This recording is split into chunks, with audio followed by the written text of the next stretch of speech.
Here's my audience. Hi, my name's Jessica Ayers, and today I'm going to be giving a speech on basic survival tips.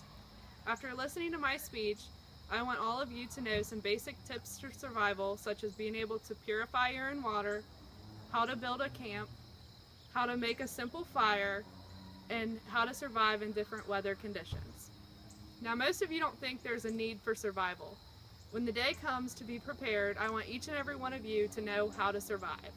Have you guys ever tried to start a fire without a lighter? Or how would you feel without your warm bed to sleep in at night? What about hot running water? Would you be able to survive in the wilderness? Knowing how to survive without these things is potentially life or death. Since my dad has his own survival store, I have grown up learning these skills over the years. I also live on a farm, so I have been able to put all of these skills to use.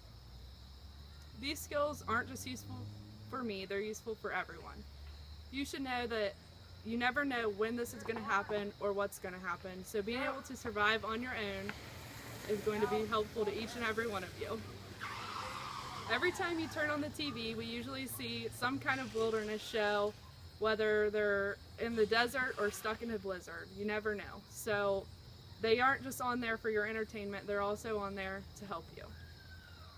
Some basic tips, as I said before, are purifying your own water and starting a fire, and how to make a basic camp is also very important.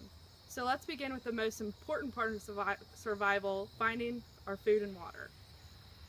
Finding water is the most essential factor in survival.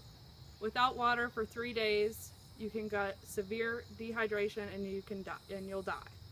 So first we want to find our water source. The easiest source would of course be a stream or a river, whatever's nearby.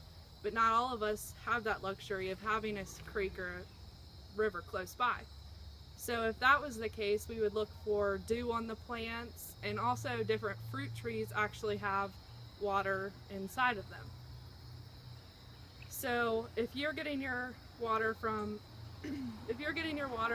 a creek or a stream, there's many microorganisms that you can't even see that can actually be deadly. So what we need to do is purify our water. What we would do in this case is boil water over a fire, and after it boils for about 3 minutes, it's safe to drink. So we want to bottle that and save it, and we need to keep a high supply of our water. Now that we've found our water, what we need to be able to start a fire to boil this water. So a good item to always carry with you is flint. Having flint allows you to start an easy fire, and if it was to go out, you got caught in a rainstorm, you'd be able to build another one very easy. We need to start a small fire with anything dry and small. So finding small twigs and dry leaves would be a great fire starter. After we have that, we can use that as our kindling, and then we can add larger pieces as we go on. Now that we have our fire built and our water purified, we need to be aware of our surroundings. Cold weather, which we have here in Ohio and in Kentucky, wherever you may live, we experience hot and cold weather. So in cold weather, we need to be aware of hypothermia. It's a very common illness for cold temperatures, and if we have any wet clothes on our body, we need to try and take those off, keep warm, and keep the center of our bodies very warm. As another big illness is frostbite, and this can cause severe pain and also causes your skin to die.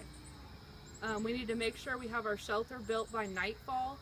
That way, because since that's the most cold time of the day, we can keep warm. And we need to keep as insulated as possible. And extreme heat is also another weather condition that we need to be prepared for. We need to stay out of the direct sunlight and try and work in the shade. And during the day, that would be a great time to sleep and rest, and then just do your traveling and hunting at night. Now that we have a few of our essentials, we need to build a small camp. Building a shelter is very important. We need to find a place to keep warm at night. We also need to find a place to keep all the insects and bugs away from us. So We need to gather sticks and twigs to form a basic foundation for our camp and insulate that with lots of leaves and grass. And now that I've explained some simple survival techniques, you should be able to locate and purify your water, start a fire, survive in different weather conditions, and build a shelter. Now, these basic survival skills are very important, whether you need to use them in real life or if you just want to go out and practice them for fun. I hope you've all learned a bit about survival, and I hope this motivates you to learn more. I know survival is very important to me and my family, and I hope you all have as much fun as I do learning about it.